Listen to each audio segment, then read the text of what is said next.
حامیم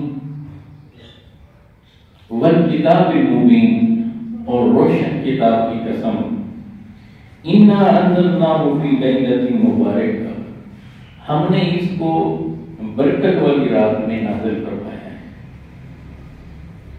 انا کنا منذرین، اور یقیناً ہم ڈر سنانے والے ہیں۔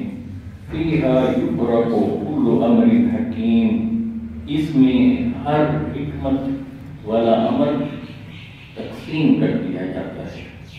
یہ فرمایا جا رہا ہے انا انزلناہ فی لیلۃ القدر، ہم نے اسے لیلۃ القدر میں نازل کیا، اور ادھر لیلۃ المبارک کا تذکرہ ہے، اور اس سے مراد 15 شعبان لی جا رہی ہے۔ تو اس میں حکمت کیا ہے کہ اس کے بارے میں ہے کہ وہ رمضان المبارک کی آخری 10 راتوں میں سے ایک رات ہے، اور معروف جو زاویہ نظر ہے وہ 27ویں رمضان المبارک ہے، اور یہ 15ویں شعبان المعظم ہے۔ تو یہاں اہل محبت نے، اہل عشق نے ایک خوبصورت تطبیق کی ہے کہ اللہ سبحانہ و تعالیٰ شب برات میں 15 شعبان المعظم کی رات میں آنے والے سال کے امور کو ملائکہ کے سپرد کرتا ہے، مگر کچھ لوگ ایسے ہوتے ہیں کہ ان پر نگاہ رکھی جاتی ہے کہ اگر وہ اپنے امور کو، اعمال کو سنوار لیں تو یہ 15 شعبان المعظم کے معاملات سپرد کیے جاتے ہیں، انہیں اللہ سبحانہ و تعالیٰ رمضان المبارک میں لیلۃ القدر میں فائنلائز کرواتا ہے۔ حتمی فیصلہ وہاں کیا جاتا ہے، اس لیے اس کے درمیان میں بندے کو دیکھا جاتا ہے کہ یہ ہماری طرف آتا ہے یا نہیں آتا، ہماری بارگاہ میں جھکتا ہے یا نہیں جھکتا۔ فائنل امور رمضان المبارک میں ہونے ہیں، اس میں مہلت دی جاتی ہے بندے۔ شب برات کے حوالے سے حدیث کا مطالعہ، آئمہ نے، محدثین نے اس عنوان 15 شعبان المعظم کی رات، اس پر الگ الگ چیپٹر بنائے، جس سے اندازہ ہوتا ہے کہ نہ صرف شروع سے شب برات کا اہتمام کیا جاتا تھا اور آقا علیہ السلام سے منسوب اقوال کو جمع کیا جاتا ہے، اور اکابر آئمہ، محدثین، صحابہ کرام، تبع تابعین، اتباع التابعین اہتمام کرتے تھے، اور احادیث کی کتب کے اندر اس شب کے حوالے سے تقریباً 10 کے قریب صحابہ ہیں، جید صحابہ، جنہوں نے شعبان المعظم کی 15ویں شب، جسے ہم شب برات کہتے ہیں، نجات کی رات، اس کا لفظی معنی نجات کی رات، جہنم سے نجات کی رات، دوزخ سے نجات کی رات، عذاب سے نجات کی رات، لیلۃ الصدق کہا گیا ہے، لیلۃ البرات، لیلۃ الرحمہ، اور نہ ہی اس کے استعمال ہوئے۔ وہیں ہم کہ اتنے جلیل القدر صحابہ جن میں سیدنا صدیق اکبر رضی اللہ تعالیٰ، مولا علی کرم اللہ وجہہ، سیدہ عائشہ صدیقہ سلام اللہ علیہا، امام حسن علیہ السلام، اور دیگر جن سے اس رات کے حوالے سے ہمیں روایات ملتی ہیں۔ اللہ سبحانہ و تعالیٰ آسمان دنیا پر آ جاتا ہے۔ اب یہ ذہنوں کے اندر یہ سوال بھی آ سکتا ہے کہ اللہ تبارک و تعالیٰ تو ہر رات کو آسمان دنیا پر آتا ہے، کہ اس شب میں اسے بیان کرنے کی کیا اہمیت ہے؟ تو یاد رکھیں، آسمان دنیا پر اللہ سبحانہ و تعالیٰ کا ہر شب میں آنا اور پکارنا ہے، وہ رات کے پچھلے پہر میں بالعموم اس وقت دنیا سو رہی ہوتی ہے، خواب غفلت میں ہوتی ہے، مگر یہ جو حدیث ہے مولا علی کرم اللہ وجہہ سے یہ مروی ہے کہ اس 15 شعبان المعظم کی شب جیسے ہی شروع ہوتی ہے، اللہ سبحانہ و تعالیٰ نزول جلال فرما دیتا ہے، آسمان دنیا پر اللہ کو پکارتا ہے کوئی معافی مانگنے والا کہ میں اسے معاف کر دوں، ہے کوئی بیمار کہ مجھ سے شفا طلب کرے پر میں اسے صحت عطا کر دوں، اور یہ ندا صبح تک جاری رہتی ہے۔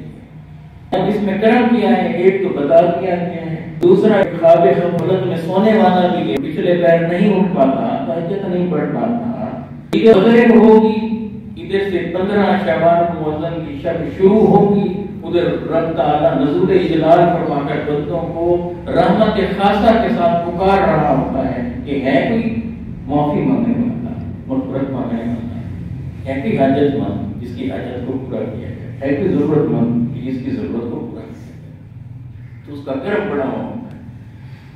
بعض لوگوں کا فرمایا کہ ان لوگوں کی اس شب میں بھی مغفرت نہیں ہے، ان میں سے جادوگر کرنے والا، شراب پینے والا، متکبر، والدین کا نافرمان، بغض رکھنے والا اور کینہ رکھنے والا، تو ان کے بارے میں محدثین یہ کہتے ہیں، اہل علم یہ کہتے ہیں کہ یہ جو خاص طور پر ان لوگوں کے نام لیے ہیں، یہ لوگ ہیں جو عادی مجرم ہیں اور تسلسل کے ساتھ کسی کے بارے میں بغض رکھا ہے سینے میں تو مسلسل رکھے ہوئے ہیں، والدین کی مسلسل نافرمانی کیے جا رہا ہے، مسلسل شراب پیے جا رہا ہے، کیونکہ اپنے اس گناہ میں منہمک ہے اور اس شب میں رب کی بارگاہ میں رجوع نہیں کر رہا تو اسے محروم کر دیا۔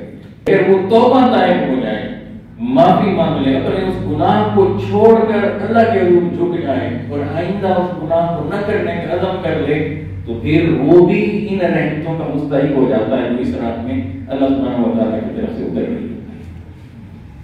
ابا جی کی بلا رحمت اللہ علیہ، علامہ حافظ محمد عزیز فیضی رحمت اللہ علیہ، اللہ نے بڑی کی رحمت فرمائے، ان کی بخشش اور مغفرت فرمائے، درجات کو بلند فرمائے۔ ہم ان کی روٹین دیکھا کرتے تھے کہ وہ شعبان میں ہمیں یہ کہا کرتے تھے کہ 13ویں سے آپ نے دعائیں مانگنا شروع کری، 13 کو بھی مانگی، 14 کو بھی مانگی اور 15 کو بھی مانگی، اور اس کی بہت سی حکمتیں بھی بتاتے تھے چاند کی تاریخوں کے اعتبار سے کہ حرمین شریفین میں ایک دن پہلے وہاں پر یہ سلسلہ شروع ہو جاتا ہے اور تاریخ پہلے آ جاتی ہے، بہت ساری نکات ہوتی ہیں۔ اہل اللہ کا معاملہ ہی کچھ اور ہوتا ہے کہ یہ ہمارے مربی ہیں، مہربان ہیں، ہمارے مرشد، وہ ہمارے لیے سند کا درجہ رکھتے ہیں، مرشد کی سندی کا معاملہ ہے وہاں۔ دل میں ایک خواہش رہتی ہے کہ یقیناً یہ آقا علیہ الصلوۃ والسلام سے ان کے اس عمل کی کوئی نہ کوئی نسبت تو ہوگی، اس کو بھی حوالہ نہیں دیا ہے۔ تفسیر کشاف کو پڑھ رہا میں اس روایت پر پہنچا، ایک لذت اور سرور کی کیفیت میں اتر گیا، اور ابا جی کی رحمت اللہ علیہ مجھے بے تحاشا یاد آنے لگے۔ وہ کہتے تھے دعا 13ویں سے شروع کر دیا، 13 کو بھی مانگے، شعبان کو، 14 کو بھی مانگے، پھر 15 کو۔ حضور علیہ السلام شعبان نے 13ویں امت کے لیے مانگا کہ باری تعالیٰ میری امت کو بخش دینا۔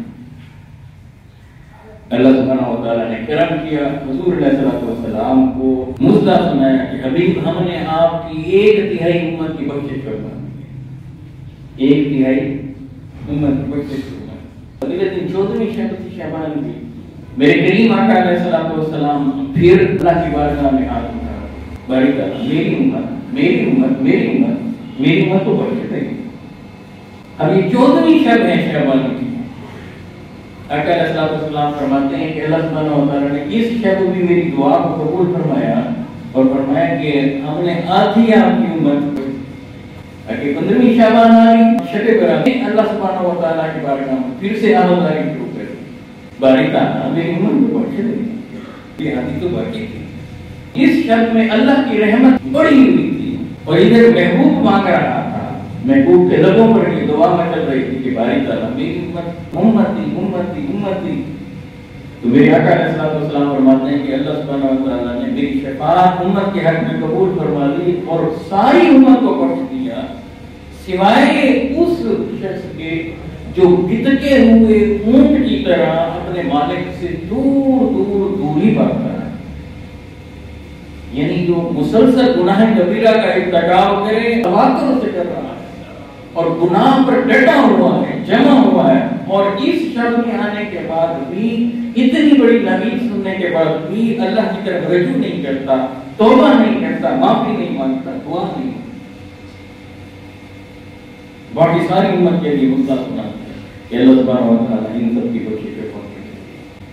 دعائیں بڑی قبول ہوتی اس شب میں۔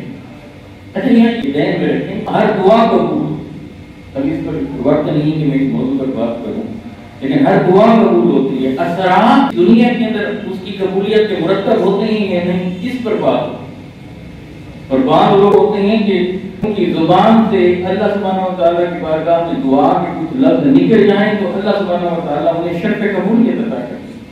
یہ اللہ کے محبوب بندے اولیاء اللہ ہوتے ہیں، صالحین ہوتے ہیں۔ بعض ایسے احباب بھی ہوتے ہیں جو اپنے لیے نہیں مانگتے، دوسروں کے لیے مانگتے۔ حضور علیہ السلام نے اپنی ذات کو پیچھے کرتے ہوئے امت کے لیے ہمیشہ مانگیں اور رو رو کر مانگیں. اور بات اہل اللہ میں سے ایسے ہوتے ہیں وہ اپنی ذات کے لیے نہیں مانگ رہے ہوتے اور نہ مانگنے میں اتنا کرم ہوتا ہے کہ آپ لوگوں کو اس کی خبر بھی نہیں. یہ نہیں ہے کہ مانگتے نہیں ہیں، مانگتے ہیں مگر دوسروں کے لیے. مولا اسے بھی دیتے، اسے بھی دیتے، اسے بھی دیتے، اسے بھی دیتے، اسے بھی دیتے، باقی سب کے لیے مانگتے. حضرت میاں میر رحمۃ اللہ علیہ بہت بڑے بزرگ ہو گزرے. انہیں 8 سال تک کھانسی رہی اور کھانسی کی شدت یہ ہوتی تھی وہ کھانستے تھے، بلغم بار تھوک بار آتا تھا، اس میں سے خون ہوتا. تو ان کی والدہ محترمہ کہتی ہیں دنیا آپ سے فیض لے رہی ہے، ہاتھ اٹھاتے ہیں، رب سے مانگتے ہیں، دعائیں قبول ہو جاتی ہیں، اپنے لیے بھی مانگے. رات زیادہ کھانسی کو تڑپتے تو پھر ماں سے رہا نہ جاتا. ماں کی محبتوں کا بھی کیا حال ہے. اللہ ماں کو سلامت رکھے. تو وہ عرض کرتے جی مانگوں گا اپنے، مگر مانگتے نہیں، نہ بھی نہیں کرتے تھے ماں کہ ماں کو ایک ترکیب سمجھی. جب لوگ ان سے دعائیں کرانے کے لیے آتے تو اس لائن میں برقع اوڑھ کر خود بھی کھڑی اور کھڑی ہو کر جب ان کی باری آئی تو انہوں نے ذرا آواز کو بدلا اور یوں کہا کہ میرے بیٹے کے لیے دعا کرتے ہیں، اسے دمے کا مرض ہے، کھانستا ہے، اللہ سبحانہ و تعالیٰ اسے صحت عطا. انہوں نے ہاتھ اٹھایا اور دعا مانگ دی.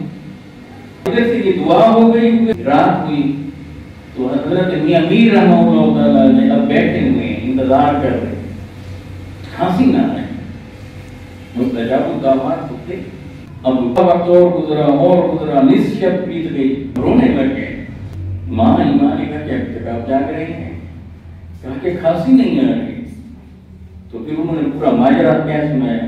عرض کرنے لگے کہ آپ کی محبت اپنی جگہ، مگر اس میں ایک راز تھا. راز یہ تھا کہ اتنے سالوں سے جب مجھے تکلیف ہوتی تھی، جب میں بیمار ہوتا تھا، جب شدت سے کھانسی آتی تھی اور اندر سے خون باہر آتا تھا لعاب دہن کے ساتھ، تو اس وقت ایک ندا آتی تھی غیب سے اور میرا رب تعالیٰ مجھ سے پوچھتا تھا کہ بتا اب تیرا حال کیا ہے.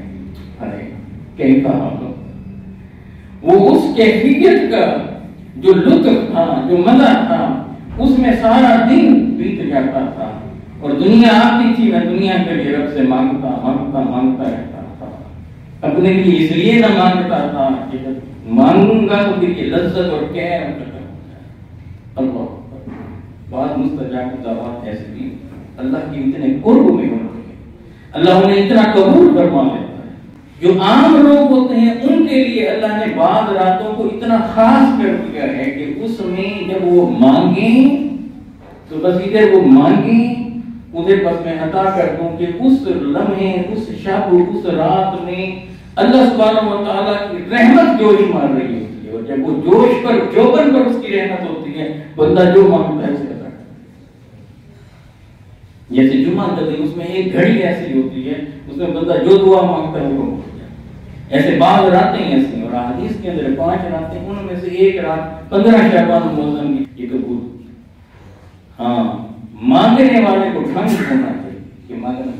ابن ماجہ کے حدیث فرمایا کہ اس شب میں قیام کرو اور دن میں روزہ رکھو. یہ مستحب ہے روزہ رکھنا، اور ایک روزہ ناپسند کیا کہ کم از کم 2 روزے رکھنے چاہیے.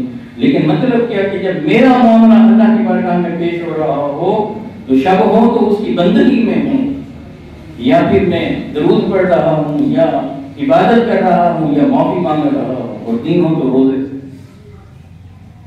اور مانگنے کا ڈھنگ آنا چاہیے. پہلے اللہ کو خوب تعریف کرے، حضور علیہ الصلوۃ والسلام پر درود بھیجیں، پھر تعریف کریں، پھر اس کے بعد دعا مانگیں. حضرت بریدہ اسلمی رضی اللہ تعالیٰ عنہ سے روایت ہے کہ ایک شخص مسجد نبوی کے کونے میں تھا اور وہاں دعا مانگ رہا تھا. تو حضور علیہ الصلوۃ والسلام ادھر سے آ گئے. اللہم انی اسألک بانی اشہد بانک انت اللہ. اللہ سے مانگ رہا ہے، کہہ یہ رہا ہے انک انت اللہ، اے مالک تجھ سے مانگتا ہوں، اس بات کی گواہی دیتا ہوں تو ہی تو اللہ ہے. انک انت اللہ لا الہ الا انت، تیرے سوا میرا کون، تیرے سوا کون معبود ہے. انت الاحد الصمد الذی لم یلد ولم یولد ولم یکن لہ کفوا احد۔ میرے آقا نے اتنا سنا، فرمایا کہ خدا کی قسم جس کے قبضہ قدرت میں میری جان ہے، اس نے اس انداز سے اور ان الفاظ سے اپنے رب سے مانگا ہے کہ اب اس کے بعد یہ رب سے جو بھی مانگے گا اللہ سبحانہ و تعالیٰ اسے عطا فرمائے۔ مولا علی کرم اللہ جب رب سے مانگتے اس طرح مانگتے تھے، کہتے تھے یا سری الرضا، اے جلدی راضی ہو جانے والے رب، اے جلدی خوش ہو جانے والے، اغفر لمن لا یملک، ان دعا بھائی تعالیٰ اسے معاف کر دینا، اسے معاف کر دینا جس کے پاس تجھ سے مانگنے کے علاوہ کچھ بھی نہیں ہے۔ دعا کیا